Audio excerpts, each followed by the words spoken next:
আমার এই ছোট্ট রিসার্চের কাজটা আগামী দিনগুলোতে আমাদের শিক্ষা ব্যবস্থায় কিছু সহযোগী রোল প্লে করতে পারে, হয়তো কিছু দিক নির্দেশনার রোল প্লে করতে পারে।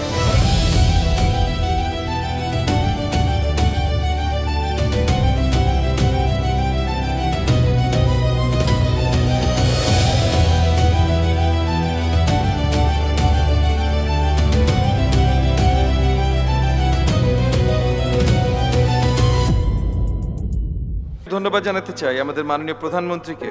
এই বইটা লিখবার পিছে ওনার একটা অবদান ছিল। আমার লেখা একটা কাজ নিয়ে আলোচনা করেছে।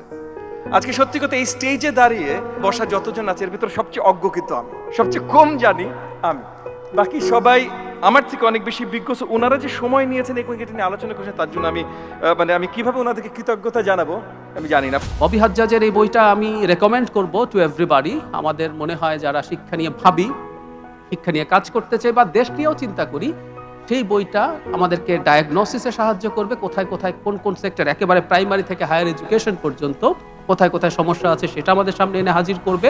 আমাদের তরুণ সমাজকে বের করে নিয়ে এসে এমন আত্মবিশ্বাসী, জ্ঞানী এবং দক্ষ প্রজন্ম তৈরি করার জন্য একটা শিক্ষা ব্যবস্থা তৈরি করার যে চেষ্টা, যে সে যা ভেবেছে, যা কল্পনা করেছে, সেরকম একটা দেশ সে তৈরি করতে চায়।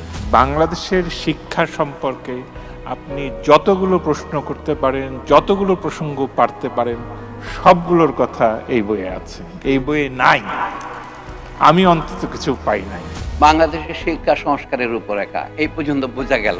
ববি হাজ্জাজ তার এই বইয়ের মাধ্যমে এই দায়িত্ব পালন করার ক্ষেত্রে রাষ্ট্র তাকে দায়িত্ব দিয়েছে, তা নিঃসন্দেহে আমাদের সকলকে উৎসাহিত করবে এবং আশান্বিত করবে বলে আমি মনে করি। বইটি আসলেই শেখার মতো, বোঝার মতো।